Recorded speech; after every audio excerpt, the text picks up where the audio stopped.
Joindre Isabelle Lacasse. Texto 25 226 ou le 1-877-670-9330. Au réseau Cogeco. Vous écoutez Isabelle AM. Avec Isabelle Lacasse. Il est 10h16 à Isabelle AM et ce matin, on parle, puisqu'on s'inspire de cette saison estivale, qui est une saison où on a parfois envie de rencontrer quelqu'un avec qui on serait éventuellement en couple. C'est aussi la saison des mariages et on parle de longévité d'un couple. On se demande, est-ce que c'est une chance, dans le fond, de se rencontrer et de faire un bout de chemin ensemble ou c'est un choix? Et on a au bout du fil une psychologue qui va répondre à nos questions. Geneviève Laberge, bonjour.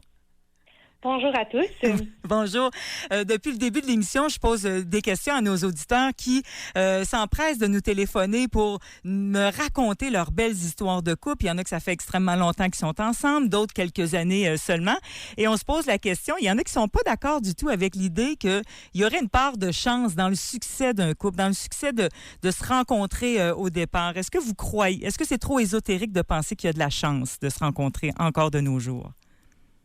Je croirais pas. Je pense qu'il y a un petit peu de chance aussi. Des fois, il faut avoir un bon timing, être à la bonne place dans notre vie, tomber sur quelqu'un qui est à la même place que nous, qui a les mêmes projets, les mêmes rêves. Donc, oui, effectivement, en tout début de relation, il peut y avoir là, un effet de chance, comme on pourrait dire. Oui. Est-ce que les gens qui durent en couple, c'est parce que c'est des gens qui sont capables de bien s'adapter aux autres? Donc, c'est des gens qui seraient capables de bien s'adapter aussi avec des collègues de travail ou d'autres situations dans leur vie.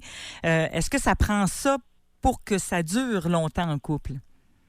Une bonne capacité d'adaptation aux autres, oui, ça peut aider. Je dirais là, principalement, ça prend beaucoup de travail au jour le jour, prendre soin de notre couple, prendre soin de nous, parce qu'en fait, il faut d'abord et avant tout être heureux avec nous-mêmes pour être capable d'être heureux avec l'autre. Parce que c'est pas à l'autre d'être responsable là, de nous rendre heureux, de combler des vides dans notre vie. Donc, si on est heureux avec nous-mêmes, qu'on prend soin de nous, on peut être plus disponible pour l'autre.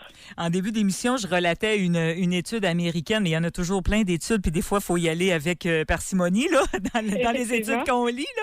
Mais c'est que ça avait accroché mon œil où on disait qu'il fallait peut-être être égoïste pour qu'un couple dure. C'est-à-dire qu'il faut d'abord penser à soi pour qu'ensuite notre couple puisse durer. Puis c'était la première fois que je lisais cette phrase-là. Puis je me disais, oui, d'habitude, on dit tout le temps, il faut faire des compromis, il faut penser à l'autre, etc.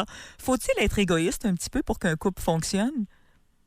On peut appeler ça de l'égoïsme. En fait, moi, je dirais qu'il faut surtout bien se connaître. Quand on se connaît bien, qu'on sait nos propres vulnérabilités, nos besoins, qu'on connaît nos forces, nos limites, on est plus capable de les exprimer à l'autre de façon à ce que l'autre puisse les comprendre. Puis on est capable aussi de dire qu'est-ce qu'on peut pas donner à l'autre. Fait que dans le fond, on sait déjà là qu'est-ce qu'on peut et qu'est-ce qu'on peut pas faire dans notre couple. Il y a des gens, je pense, entre autres, c'est Christian qui m'appelait plus. Oui, c'est lui qui me téléphonait un peu plus tôt, qui me disait il avait rencontré sa dernière conjointe, dans le fond, plus tardivement dans sa vie.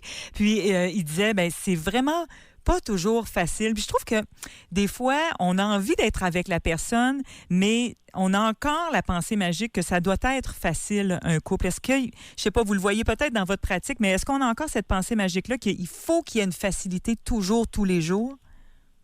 Oui, je crois que c'est une attente un peu que beaucoup de personnes ont.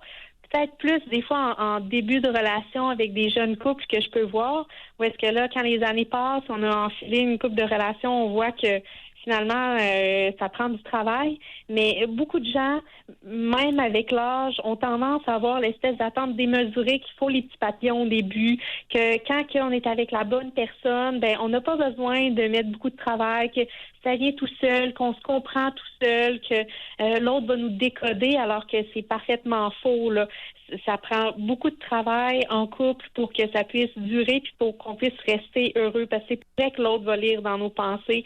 C'est pas vrai que l'autre va être capable de savoir ce dont on a besoin avant même que nous-mêmes, on le sache. Même si ça fait 25, 30 ou 35 ans qu'on est ensemble, finalement. Exactement. Il y a quelqu'un qui me disait sur la messagerie texte, il faut être capable de choisir ses batailles. C'est tellement une phrase qu'on dit souvent. On va le dire aussi dans d'autres contextes, mais c'est vrai qu'il faut choisir ses batailles. C'est un peu le propos que vous disiez tantôt, effectivement. Hein? Oui, tout à fait. il y a des choses qu'effectivement, on peut chicaner, on peut manifester notre point, mais des fois, ça vaut pas la peine. Puis les couples qui durent savent surtout désamorcer les conflits, puis pas embarquer dans ceux qui valent pas nécessairement la peine. Est-ce que c'est vrai? Parce que je regardais les statistiques de mariage, tout ça. Je sais qu'on se marie moins au Québec qu'ailleurs au Canada, mais on a quand même cette envie-là encore de se marier, d'être ensemble, de faire un bout de chemin ensemble.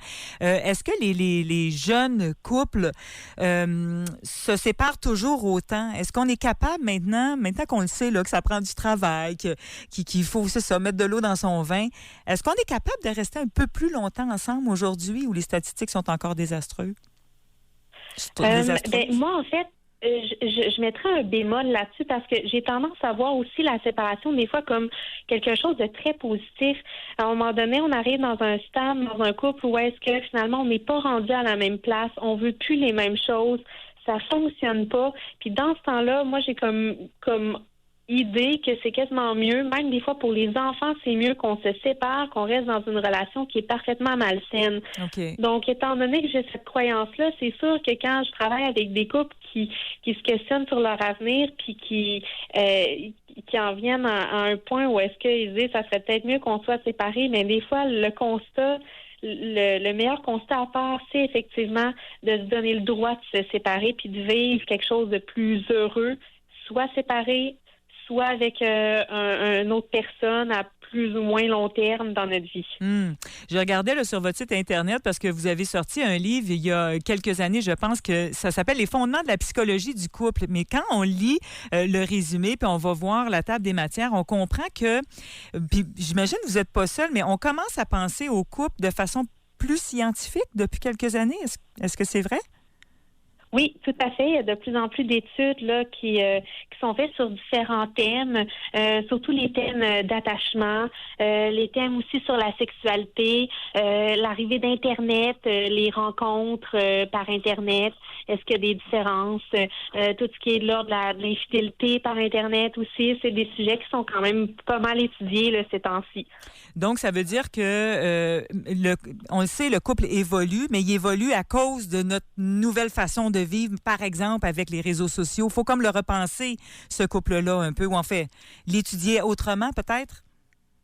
Oui, tout à fait, parce que dans le fond, on évolue. C'est que, comme tout concept social, là, le couple, faut l'étudier avec les nouvelles technologies, les nouvelles visions sociales qu'on a dans notre société. Je termine en vous posant la question, Madame Laberge.